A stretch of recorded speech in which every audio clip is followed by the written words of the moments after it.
Hi అండి అందరికీ. అందరూ ఎలా ఉన్నారు? నేనైతే చాలా బాగున్నానండి. ఈరోజు మన ఛానల్‌లో చికెన్ పకోడీ తయారీ విధానం చూద్దామా?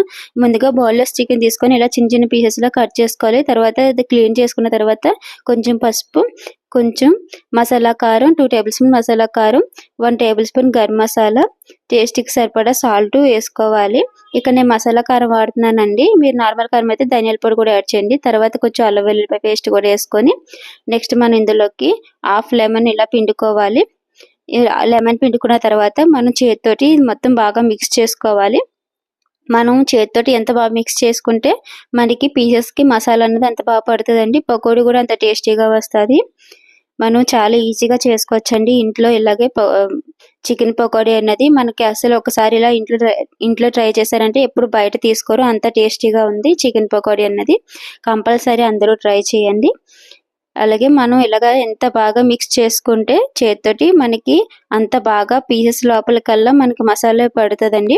మనం ఇలా కలుపుకున్న తర్వాత ఇందులో 2 టేబుల్ స్పూన్ శనగపిండి వేసుకోవాలి. అందులో తర్వాత 2 టేబుల్ స్పూన్ కార్న్ ఫ్లోర్ కూడా వేసుకోవాలండి. కార్న్ ఫ్లోర్ వేసుకున్న తర్వాత 1 టేబుల్ స్పూన్ బియ్యం పిండి కూడా వేసుకోవాలి. ఇలా మనకి ఈ 3 పిండిలు వేసుకున్న తర్వాత మళ్ళీ ఇంకొకసారి చేత్తో బాగా కలుపుకోవాలి. మనకి పిండి వేసిన తర్వాత కొంచెం వాటర్ అనేది తగ్గుతుంది. దానికోసం కొంచెం మనం చేతిలో కొంచెం వాటర్ తీసుకొని కొంచెం వాటర్ వేసుకోవాలి. ఎక్కువ వాటర్ వేయకూడదు. మనకి ఎక్కువ వాటర్ వేయడం వల్ల పిండి అనేది లూజ్ అయిపోయి పకోడీ అనేది బాగా రాదు. ఇలా మనం నేను చూపిస్తున్న విధంగా మిక్స్ చేసుకోవాలి. నెక్స్ట్ ఇందులోకి పచ్చిమిర్చి, కొత్తిమీర, కరివేపాకు ఈ 3 వేసుకొని ఇంకొకసారి కలుపుకోవాలి. మనకు పచ్చిమిర్చి, కొత్తిమీర, కరివేపాకు ఫ్లేవరు చికెన్కి బాగా పట్టేలా కలుపుకోవాలి. మనకి చికెన్ పకోడీలోకి ఈ పచ్చిమిర్చి అవి బాగా ఫ్రై అయిన తర్వాత చాలా టేస్ట్ బాగుంటుంది.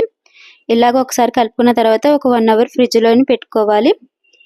1 అవర్ ఫ్రిడ్జ్లో పెట్టుకొని నెక్స్ట్ మనం ఇందులోకి డీప్ ఫ్రైకి సరిపడా ఆయిల్ వేసుకొని ఆయిల్ కొంచెం హీట్ ఎక్కిన తర్వాత ఒక్కొక్క పీసెస్ తీసి మనం ఆయిల్లోని వేసుకోవాలి.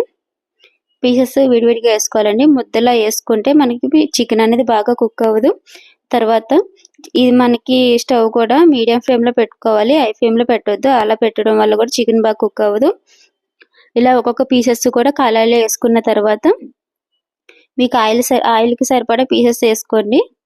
ఇలా వేసుకున్న తర్వాత ఒక 5 మినిట్స్ కదిలించకుండా వదిలేసి తర్వాత ఒక ఫోర్క్ తోటి రెండో వైపు కూడా తిప్పాలి. ఇలా తిప్పడం వల్ల మనకి చికెన్ అనేది బాగా ఫ్రై అవుతుంది.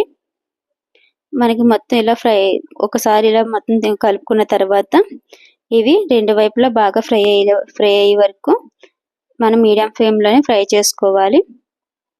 చూడండి, చూపిస్తున్న విధంగా ఇలాగా గోల్డెన్ కలర్ వచ్చే వరకు చికెన్ అనేది ఫ్రై చేసుకోవాలి. ఇలా మనకి గోల్డెన్ కలర్ వచ్చిన తర్వాత ఒక ప్లేట్లోకి తీసుకోవాలి. ఎంతో సింపుల్గా చేసుకోవచ్చండి. ఒకసారి ట్రై చేయండి. చాలా చాలా బాగుంది టేస్ట్ అయితే. ఇలా ఒక ప్లేట్లో తీసుకున్న తర్వాత నేను రెండో వాయి కూడా వేస్తున్నాను. పిల్లలకైతే చాలా బాగా నచ్చుతుందండి. మా పిల్లలకి ఇది ఫేవరెట్ అండి. నార్మల్ పకోడీ కన్నా చికెన్ పకోడీ అయితే చాలా ఇష్టంగా తింటారు. అంత టేస్ట్ అయితే చాలా బాగుంటుంది. రెండో వాయి కూడా ఫ్రై అయిపోయింది. ఇప్పుడు ప్లేట్లోకి తీసుకున్న చూసారా ఎంత బాగా ఉందో. ఒకసారి కంపల్సరీ ట్రై చేయండి. నా ఛానల్ నచ్చితే సబ్స్క్రైబ్